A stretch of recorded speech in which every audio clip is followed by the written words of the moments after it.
시청자 여러분 안녕하십니까? 뉴스온 시작합니다. 고속도로와 호남 고속철 등 전남 SOC 사업이 내년에 완공될 것으로 전망됩니다. 마포구가 관내 취약계층을 대상으로 전월세 중개보수 지원을 대폭 확대합니다. 평창군이 2월 23일까지 2024년 반값농자재 지원 사업 신청을 받습니다. 충북도가 충북 도정 혁신을 위한 인공지능 간담회를 개최했습니다. 제주도가 상수도 누수율을 최소화하기 위해 현장 점검에 나섰습니다. 전남 지역에서 공사가 진행 중인 도로와 철도, 다리 등을 많이 보셨을 텐데요. 장기간 이루어지는 공사로 인해 도대체 얼마나 공사가 진행됐고 언제 완공될까 궁금하신 분들 많으실 겁니다. 그 현황을 자세히 알려드립니다. 나주에서 무안국제공항 목포를 잇는 44.1km의 호남고속철 2단계 사업의 현재 공정률은 30%. 하지만 보상이 모두 완료돼 내년 말 완공이 가능합니다. 사업이 완료되면 서울에서 목포까지 걸리는 시간은 2시간 남짓으로 줄어들게 됩니다. 지난 2017년 착공해 7년째 공사 중인 광주 강진 간 고속도로 51.1km는 공정률 71%로 오는 2026년 완공됩니다.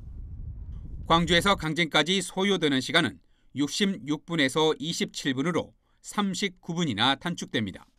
추가로 강진에서 완도를 잇는 38.9km 구간도 추진됩니다. 현재 예비 타당성 조사가 진행 중에 있습니다. 결과가 5월에 나올 예정인데 예타를 통과하면 사업을 본격 진행해 2034년 완공을 목표로 하고 있습니다. 신안 앞에에서 목포 율도 달리도를 거쳐 해남 화원을 잇는 14.49km는 지난 2021년 착공에 들어가 공정률 20%를 보이고 있습니다. 해저터널과 해상교량 2개가 설치돼 오는 2027년 완공됩니다. 지난 2021년 공사를 시작한 여수화태도에서 개도, 제도, 백야도를 잇는 12.96km 연도교도 오는 2027년에 개통됩니다. 여수와 남해를 해저터널로 잇는 7.3km 구간은 올해 상반기 착공해 오는 2031년 완공됩니다. 여수와 남해 간 소요 시간은 1시간 30분에서 단 10분으로 줄어듭니다. 광주 송정역에서 나주 혁신도시와 보성 순천까지 121.5km 구간을 전철로 하는 광주 순천 경전철 사업은 지난해 실시 설계가 발주됐습니다.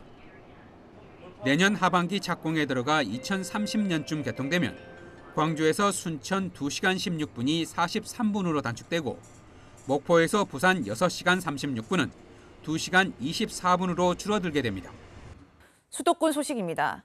최근 높아지는 물가와 더불어 올라가는 주거 비용과 주민들의 부담이 만만치가 않은데요. 마포구는 구민의 주거 안정성을 확보하기 위해 취약계층을 대상으로 전월세 중개보수 지원을 대폭 확대합니다. 마포구가 올해 주거 취약계층을 위한 중개보수 지원 사업을 대폭 확대합니다. 이 제도를 통해 기초생활수급자 등 주거 취약계층은 부동산 중개업소를 통해 전월세 임차 계약을 체결할 때 지출한 중개 수수료를 지원받을 수 있습니다. 올해부터는 거래 금액 제한 없이 최대 60만 원까지 지원하며 지원 대상도 차상위 계층까지 확대됩니다. 부동산 중개업소를 통한 임대차 계약 후 전입신고를 마치고 동주민센터 또는 마포구 부동산 정보과로 신청서를 제출하면 됩니다. 유치원은 아이들이 처음 만나는 사회라고 할 수 있죠. 첫 번째로 경험하는 사회인 만큼 더 좋은 환경을 만들어주고 싶은 것이 학부모들의 바람일 텐데요. 이번에 홍익대학교 사범대학 부속유치원 건물이 새로 지어져 아이들이 더 깨끗하고 새로운 환경에서 배우고 뛰어놀 수 있게 됐습니다. 홍익대학교 사범대학 부속유치원의 신축 이전 준공기념식이 지난 7일 개최됐습니다. 2년간의 공사를 끝으로 완공된 홍대 부속유치원의 신축 건물은 서울 서북 권역에서 가장 큰 규모를 자랑합니다.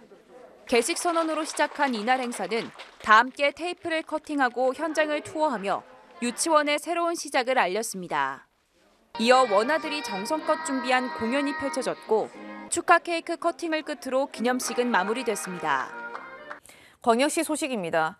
대구 도시철도 4호선 건설 사업 기본 계획이 지난 6일 최종 승인됐습니다. 대구 도시철도 4호선 건설 사업 기본 계획이 국토교통부 대도시권 광역교통위원회로부터 지난 6일 최종 승인됐습니다. 도시철도 4호선은 수성구민 운동장역에서 경북대학교와 엑스코를 거쳐 이시아폴리스까지 연결되며 정거장 12개소가 건설됩니다. 4호선이 개통되면 환승역 수가 기존 3개에서 6개로 2배 증가하고 순환형 환승 시스템이 구현돼 환승 편의 증진과 대중교통 이용 활성화에 크게 기여할 것으로 전망됩니다. 대구시가 서비스 공급자의 관점에 민원실 행정용어를 이용자인 시민의 입장에서 이해하기 쉬운 표현으로 전면 교체했습니다. 대구시가 서비스 공급자의 관점에 민원실 행정용어를 이용자인 시민의 입장에서 이해하기 쉬운 표현으로 전면 교체했습니다. 시는 최근 종합민원실 여권 업무 창구의 이름을 여권 접수에서 여권 신청, 여권 교부는 여권 찾는 곳으로 변경했으며 수수료 납부는 수수료 내는 곳 등 쉬운 용어로 교체했습니다. 이는 최근 코로나19의 대유행이 사실상 종식됨에 따라 여권 발급 등을 위해 민원실을 방문하는 시민들이 급격히 늘어나면서 보다 편리하고 친숙한 민원 환경을 조성하기 위함입니다. 대전시가 지난 14일 대내외 시정 홍보를 위해 홍보대사와 학생기자 22명을 새롭게 위촉했습니다. 홍보대사에는 성악가 김동규, 아이돌 그룹 배너, 유튜버 산하고 등 총 10명과 대전 지역 고등학교 연합 고교신문 대전사기 학생기자 12명을 위촉했습니다. 대전시 고등학교 연합 고교신문 대전사기 학생기자 12명은 대전시 학생기자로 위촉돼 다양한 분야에서 대전시와의 매개체 역할을 하게 됩니다. 이들은 앞으로 2년간 세계 인류도시 대전의 매력을 알리는 국내외 홍보 활동은 물론 대전 영시축제 등 대전을 대표하는 각종 축제 행사의 성공적 개최를 위해 다양한 활동을 하게 됩니다. 강원도 소식입니다. 평창군이 2월 23일까지 2024년 반값 농자재 지원 사업 신청을 받습니다. 반값 농자재 지원 사업은 국제 원자재 수급 불안 및 농자재 가격 급등에 따라 농가들의 높아진 경영비 부담을 줄이기 위해 시행 중인 사업입니다. 신청 대상은 23년 농업인수당 대상자 중 24년 1월 1일 이전까지 평창군에 주소를 두고 농업 경영체에 등록된 1000제곱미터 이상의 농경지를 경작 중인 농업 경영주입니다. 신청은 주소지 관할 읍면사무소에서 신청하면 되며 신청 기간 중 읍면별 상황으로 변동될 수 있으므로 신청 전 사무소에 확인 후 방문하면 됩니다. 군은 지난해 처음으로 추진한 사업이 농업 경영비 경감 및 소득 증진에 도움이 되고 있다는 평가가 많다며 지속적으로 해당 사업을 추진하여 농가 경영 안전에 도움이 될 수 있도록 관심과 지원을 이어가겠다고 말했습니다. 회성군이 한림 마이크로 캠퍼스 횡성의 관련 부서 설명회를 갖고 향후 운영 계획을 공유했습니다. 한림 마이크로 캠퍼스는 대학과 기업, 지역을 잇는 지산학 상생협력 모델로 기업 협업형과 지역 문제 해결형, 교육 지원형의 3가지 유형을 통해 상호 성장을 목표로 추진됩니다. 캠퍼스는 횡성문화예술회관 내에 위치하고 있으며 횡성군 특성에 맞춘 연구 및 교육을 통해 지역, 산업, 각종 분야의 문제점을 해결하고 성과를 도출하고자 2023년 12월 26일 개설 후 운영에 들어갔습니다. 군은 부서별 유형별로 수요를 파악하고 3월에는 사업 대상과 교원을 매칭하며 4월에는 산학 공동연구 수행과 컨설팅, 리빙랩, 프로그램 등을 운영해 나갈 계획입니다. 충청도 소식입니다. 충청북도가 제5기 지역사회 보장계획에 2024년 연차별 시행 계획을 확정하고 본격적으로 추진합니다. 지역사회보장계획은 자체 사회보장 사업을 담은 중기 기본계획입니다. 올해 연차별 시행계획은 저출생과 고령화, 지역 간 불균형을 극복하기 위한 충청북도만의 고유한 사회보장 정책을 세부 사업으로 신설하고 지역 여건과 수요 변화에 따른 변경 사항을 적극 반영했습니다. 저출생 대응 정책 등을 보완해 9개 전략의 총 61개 세부 사업을 추진합니다. 아울러 지난해 지역사회 보장계획 추진과 민관 협력 지원을 위해 시도해온 다양한 사업을 더욱 발전시켜 시군 계획에 대한 컨설팅과 모니터링, 역량 강화 교육 등을 추진합니다. 충북도가 국내 인공지능 전문가들과 충북 도정 혁신을 위한 인공지능 간담회를 개최했습니다. 충북도는 2024년은 AI 과학영농을 통해 미래 첨단 농업으로 대전환되는 원년임을 선포하고 이를 위해 5대 분야에 투자해 본격적으로 추진해 나갈 예정입니다. 간담회 참석자들은 인공지능 기술 동향에 대해 얘기하고 안전, 복지, 보건, 산업, 경제 분야 등 충청북도 도정 전반에 대한 인공지능 기술 적용 방안과 인공지능 기술을 활용한 신사업 발굴에 대해 논의했습니다. 경상도 소식입니다. 한국 생활이 낯선 외국인들이 안정적으로 정착할 수 있게 돕기 위한 경북 글로벌 학당이 문을 열었습니다. 광역단체가 외국인 학당을 연 것은 이번이 처음인데 경상북도는 외국인 이민 정책의 하나로 적극 활용할 계획입니다. 경북도는 지난 14일 경북 도립대에서 50여 명이 모인 가운데 경북 글로벌 학당을 개소하고 현판식을 가졌습니다. 광역 지자체 중 첫 외국인 언어 학당인 경북 글로벌 학당은 27개국 680명의 유학생과 근로자에 대한 교육이 진행됩니다. 과목은 한국어 토픽, 외국인 정책, 법 제도, 생활정 등 실생활에 필요한 내용으로 편성했습니다.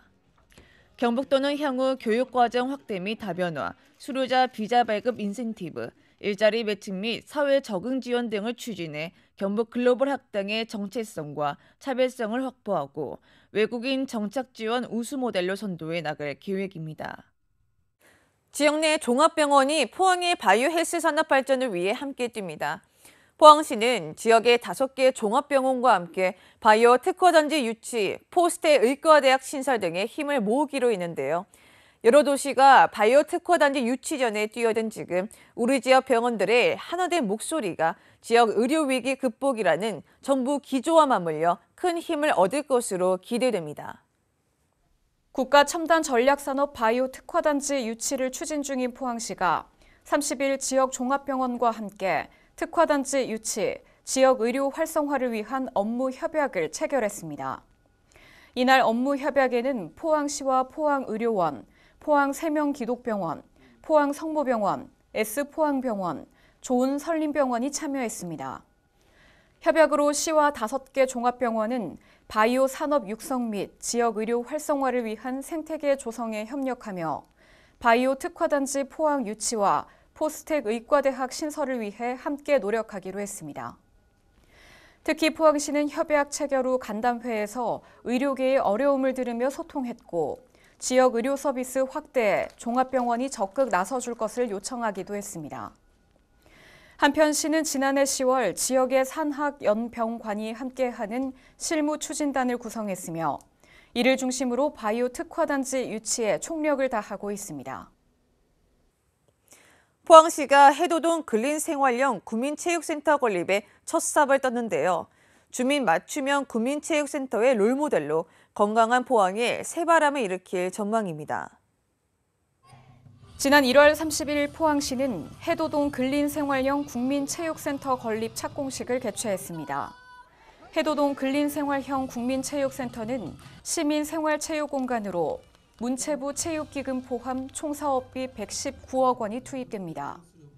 해도동 일원에 건립되는 체육센터는 지상 3층 규모로 건강관리실과 다목적 체육관 등을 갖출 예정이며 2025년 개관을 목표로 하고 있습니다. 한편 이번 사업은 지난 2022년 문화체육부 현상설계 공모사업에 선정된 바 있으며 시민 수요에 부응하는 맞춤형 국민체육센터로 특히 지역 주민들의 체육복지 향상에 크게 기여할 것으로 기대되고 있습니다. 광주 전남 소식입니다. 가파른 인구 감소세로 지역 소멸 위기를 실감하고 있는 자치단체와 교육청이 교육을 통해 위기를 극복할 수 있다는 공감대를 형성하고 있습니다. 교육 문제가 해결되지 않고선 지역 존립 자체가 어렵다는 인식이 자리 잡으면서 교육 발전 특구 유치를 위한 움직임이 치열하게 전개되고 있습니다. 교육부가 공모하는 교육발전 특구는 지자체와 교육청, 대학, 지역 기업, 지역 공공기관이 협력해 지역의 교육 혁신과 인재 양성 등을 종합적으로 지원하는 정책입니다. 전남도와 전남도 교육청도 특구 시범 지역으로 지정받기 위해 전담팀을 구성하고 지역 특성에 맞는 모델 발굴에 나서고 있습니다. 공모에 나선 지자체 가운데 목포와 무안, 신안 3개 시군이 함께하는 무안반도 교육발전 특구 모델이 먼저 눈에 들어옵니다. 행정 통합에는 실패했지만 교육 통합이라도 이뤄내 지역 회생의 물꼬를 터보자는 절박함에서 만들어낸 구상입니다. 3개 지자체가 각각의 각자 도생으로 있지만 교육을 통해서 이런 어떤 통합의 시너지를 발휘할 수 있다고 한다면 전남 서부권 발전에 큰 기폭제가 될 것이라고 생각됩니다. 돌봄부터 취업까지 이어지는 지역 정주 선순환 생태계를 조성하는 전남형 교육발전 모델을 근간으로 하고 있습니다. 나주 에너지밸리를 중심으로 한 인재 양성을 위한 특구를 신청하기 위해서 준비하고 있고, 또 하나는 이제 강진 영암 쪽에 그 이주 배경을 갖고 있는 우리 학생들이 많거든요. 그쪽은 거기에 맞는. 이번 특구 공모에 참여하는 권역은 영암과 나주, 광양 등 전남에서만 8곳에 달합니다. 전라남도는 공모 지자체에 컨설팅을 지원하고 제출된 권역 공모안을 다듬어 교육부에 제출할 계획입니다. 치산학위 연계해서 아마 이 사업을 추진한다면은 아마 이런 부분들이 지역 소멸 극복에 큰 게 도움이 될 것이라고 보고 있습니다. 교육발전 특구 시범 지역에는 교육 관련 규제 완화와 특례 지원, 그리고 3년간 100억 원 안팎이 지원됩니다. 모처럼 의기투합한 전라남도와 전남도 교육청이 교육발전 특구 시범 지역 지정으로 학령 인구 감소와 지역 소멸 위기를 극복할 수 있는 돌파구를 마련할지 주목됩니다. 낮 시간대에 발달장애인에게 취미와 교육활동을 지원하는 서비스의 신청 자격을 65세 미만으로 제한한 정부 지침이 위법이라는 판결이 처음으로 나왔습니다. 장애인단체는 보건복지부에 관련 지침을 폐기하라고 촉구했습니다.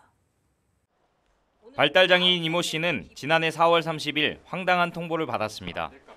광주 광산구청이 만 65살이 된 이 씨에게 발달장애인 주간활동 지원 서비스를 중단한다는 통보였습니다.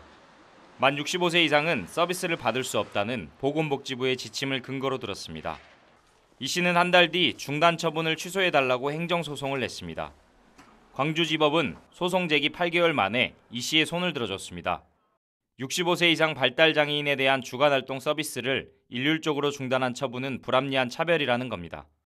발달장애인법에는 신청 자격을 제한하는 규정이 없는데 지침만으로 제한할 근거가 없다고 봤습니다. 보건복지부의 매뉴얼이 위법하다 하는 것을 확인을 받은 것이고, 보건복지부가 이후에 이 판결을 가지고서 자체적으로 조속하게 매뉴얼을 수정을 하기를 바랍니다. 장애인 단체도 기자회견을 열고 해당 지침을 폐기하라고 요구했습니다. 또 광주시의 발달장애인 주간활동 서비스 보장과 예산 편성을 촉구했습니다. 법에도 나이가 나와 있지 않은데 지침에 있는 제한만으로 이 서비스를 이 국가가 지금 정책적으로 지원하고 있는 서비스를 지원을 못한다? 이거 좀 억울하지 않겠습니까? 발달장애인 주간 서비스에 대한 나이 제한 지침이 위법하다는 판결은 이번이 처음으로 지침을 따르고 있던 다른 지자체들에도 영향을 미칠 것으로 보입니다. 여수의 한 화장시설에서 금리로 추정되는 금속물질이 무더기로 발견됐습니다. 여수시의 의뢰로 경찰이 수사에 나섰습니다. 지난해 12월 4일 여수 영락공원 화장장 창고에서 발견된 금리 추정 물질입니다. 공무직 A씨가 청소 중 종이상자 바닥에 놓인 금속물질을 찾은 겁니다. 치아나 보철물로 보이는 수십 개의 물질로 모두 새까맣게 그을렸습니다. 필요 없는 물건들에서 버리려고 꺼내가지고 치우다 보니까 그 박스 바닥에 그 금리빨들이 있었어요. A씨 보고를 받은 여수시는 지난달 10일 경찰에 수사를 의뢰했습니다. 과거 시신 화장 전후 금리를 빼돌려 판매했다가 적발된 사례가 있었던 만큼 금속물질이 보관된 경위를 밝혀달라는 겁니다. 보관되어 있었는데 그다음에 수사기관에서 정식적으로 수사해가지고 시신의 금리를 유족 동의 없이 빼돌리면 장사법 위반 혐의로 처벌받을 수 있습니다. 화장장 창고에서 나왔는데 망자 소유의 금리빨 아니냐라고 당연히 추정은 되잖아요. 직접적인 단서는 없어요. 진술은 들어봐야지만 우리가 방향이라든지 이런 걸 판단할 수 있을 것 같습니다. 경찰은 금속 물질이 폐기 처분되지 않고 보관된 배경 등을 수사하고 있습니다. 공유 차량을 몰고 광주 도심을 누빈 고등학생들이 경찰에 붙잡혔습니다. 다른 사람 명의로 빌린 차량을 무면허로 운전한 건데 실제 운전자를 확인하지 않는 카쉐어링의 문제점, 수차례 지적됐지만 여전합니다. 이른 아침 주차장에 들어온 흰색 승용차가 출구로 빠져나가지 못합니다. 다시 입구로 돌아온 승용차에서 내린 이는 앳된 얼굴의 고등학생. 다른 사람 명의로 빌린 공유 차량을 몰고 왔다. 주차증이 없으면 나갈 수 없는 주차장에 갇힌 겁니다. 신고를 받고 출동한 경찰에 붙잡힌 이들은 17살 고등학생 3명입니다. 경찰 조사 결과 이들은 SNS를 통해 공유 차량 제공자와 접촉해 차량 위치를 전달받았고 무면허 운전까지 한 것으로 드러났습니다. 명의를 도용하거나 빌리는 방식으로 운전면허 없는 10대들이 공유 차량을 운전하는 일이 또다시 벌어진 겁니다. 경찰은 도로교통법 위반 혐의로 무면허 운전을 한 A군을 불구속 입건하고 공유 차량 대여자를 추적하고 있습니다. 여수시 거문도 청정 지역에서 재배되는 쑥이 평년보다 20일가량 빠르게 수확돼 출하를 시작했습니다. 거문도 해풍쑥은 해풍을 맞고 자라 각종 미네랄이 풍부하며 쑥향이 진하고 부드러워 소비자에게 인기가 높은 상품입니다. 생쑥은 3월 하순까지 출하되며 가공용 쑥은 4월 상순부터 6월 하순까지, 쑥떡, 쑥차 등 가공 제품은 연중 판매에 농가 소득 증대와 일자리 창출에 기여하고 있습니다. 특별자치도 소식입니다. 제주도가 깨끗한 수돗물의 안정적인 공급과 상수도 생산 원가 절감 및 상수도 누수율을 최소화하기 위해 현장 점검에 나섰습니다. 지난 13일 제주도는 지방 상수도 현대화 사업이 진행되는 연동 공사 현장을 찾아 유수율 재고 사업 추진 상황을 점검했습니다. 제주도는 제주시 동지역의 상수도 유수율을 85%까지 높이기 위해 2020년 6월부터 2025년 6월까지 제주시 서부 지방 상수도 현대화 사업을 추진하고 있습니다. 유수율 재고 사업으로 2023년 12월 기준 상수도 유수율 84.8%를 기록했으며 향후 유수율 85%를 달성하면 연간 384억 원의 생산 원가와 운영비 절감 효과를 거둘 것으로 전망하고 있습니다.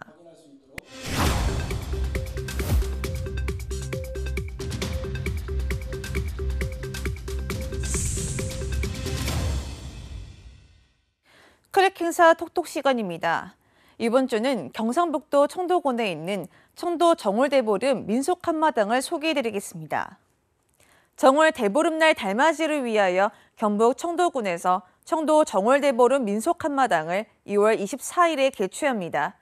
정월 대보름날 저녁달이 동쪽에서 솟아오를 때면 사람들은 달맞이를 위하여 뒷동산에 올라가는데요. 산에 올라가 대보름달을 보고 1년 농사를 미리 점치기도 했습니다. 매년 이 고장의 화평과 안녕을 기원하는 달집 태우기 행사가 청도천 둔치에서 재현되는데요. 쥐불놀이, 불꽃놀이를 진행하며 모닥불에 콩을 볶아 서로 나눠 먹으면서 정을 나눌 수 있습니다. 요즘은 안부 문자마저 의심해야 하는 상황입니다. 이벤트에 당첨됐다며 택배가 5배송 됐다는 등 개인정보를 입력하면 돈을 빼내려는 피싱 문자 때문인데요. 지난해 이런 피싱 사기 피해액 4,600억 원이 넘습니다. 특히 손주, 자녀 용돈 마련하려고 혹하는 어르신들 꼭 주의하셔야겠습니다. 오늘 준비한 소식 여기까지입니다. 시청해주신 여러분 고맙습니다.